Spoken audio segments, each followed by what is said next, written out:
Put yourself in this chair. You're a young person, a minor, and you've just been picked up from school by the police. You don't know why, you don't know what you've been involved in, and you have no access to your family or an attorney. All you do know is that the police and the detectives in front of you want an answer, a confession at that.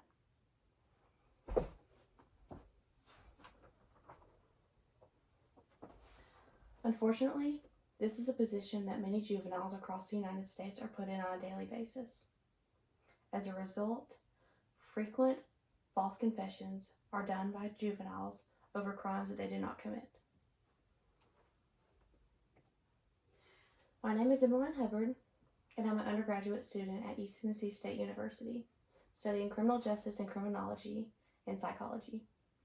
And today I want to talk about false confessions in the juvenile justice system, their implications, consequences, and what we can do to reform them. So why does this matter? Why should we be concerned as a society? It matters because American values and the American criminal justice system are rooted in justice. Putting innocent youth in prison over false confessions is an injustice. I know many of you are probably sitting in the audience thinking, well, why would anyone confess to a crime that they did not commit? While this is a commonly asked question, there is psychology behind as to why juveniles and individuals in general confess to crimes they did not commit. According to Taylor and Francis in Juvenile Justice, an introduction written in 2022, 1/3 of false confessions come from those under the age of 18. 81% report being threatened, manipulated, or coerced into falsely confessing by the police during an investigation. These numbers are staggering, as 81% have falsely confessed.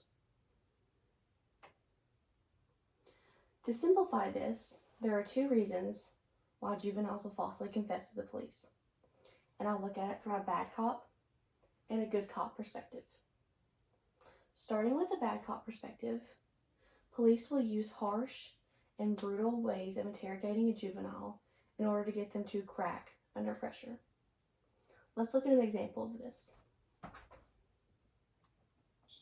Terrell Swift was 17, was still in high school, had never been in serious trouble, when another teenager from his neighborhood implicated him, Vincent, Michael, and Harold in the rape and murder of a 30-year-old prostitute named Nina Glover. Did anyone ask you, Terrell Swift, did you murder this woman? That was the first thing they said. Whoa, rape and beat who? Nina, I don't know Nina Glover. Can I get my mother in here so I can get a lawyer? And nothing. Terrell voluntarily turned himself into police and was placed in an interrogation room surrounded by several detectives. The questioning, he said, lasted for over 12 hours. How close were they? Show me physically how close were they. Like right here, you're gonna die in jail, you're never going home. Mm-hmm. Yelling at you. Yelling at me. Were you scared? Did you cry? Absolutely. I was crying, but no one listened. Terrell wanted to go home and says police told him if he admitted to the rape and murder, he could leave. So he signed a 21-page confession which gave specific details to how he and his co-defendants committed the crime. So the video you just watched is about the Chicago 7. The Chicago 7 are 7 young men who are convicted based on false confessions. This is Terrell Swift, Michael Saunders, Vincent Thames, Harold Richardson, James Harden, Robert Taylor, and Jonathan Barr. In the video, you're watching Terrell Swift talk about his interrogation and the tactics that police officers used in order to get his confession. As we see, statements like "you're going to die in prison" and close physical proximity were used during his interrogation to break him. This is a prime example of the bad cop strategy. Let's look at the good cop strategy. According to Taylor and Francis in 2022, it is seen that the second reason that juveniles will falsely confess to a crime they did not commit is because they look to police officers and authority figures and want to appease them. Let's look at an example of this. The thing that's going to help you. Okay, no matter what you did, we can work through that. Okay, we can't make any promises, but we'll stand behind you no matter what you did. So what you saw there was juvenile Brandon Dassey being interrogated by the police for the rape and homicide of a young girl. This is completely different from Terrell Swift's interrogation, as you can see that the cops are almost trying to befriend Dassey in order to get a confession out of him. They make statements like, no matter what you did, we're going to support you. Dassey was ultimately convicted based on his false confession of the rape and murder of a young girl. He even provided gruesome details in his confession. So what can we do to decrease false confessions in the juvenile justice system? The first thing we can do is offer special mandated training for officers that will be handling juvenile cases.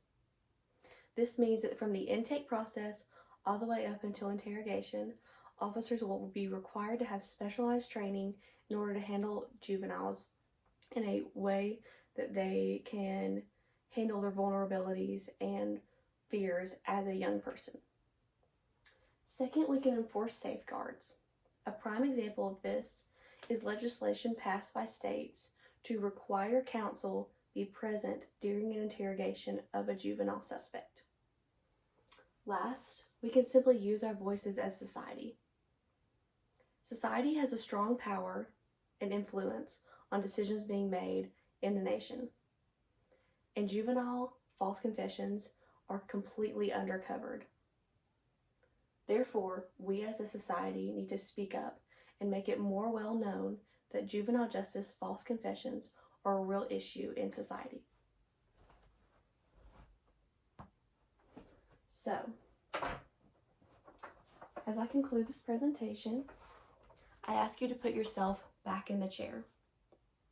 Will you allow another innocent juvenile to go to prison and be convicted based on a false confession, or will you decide to take a stand? Thank you.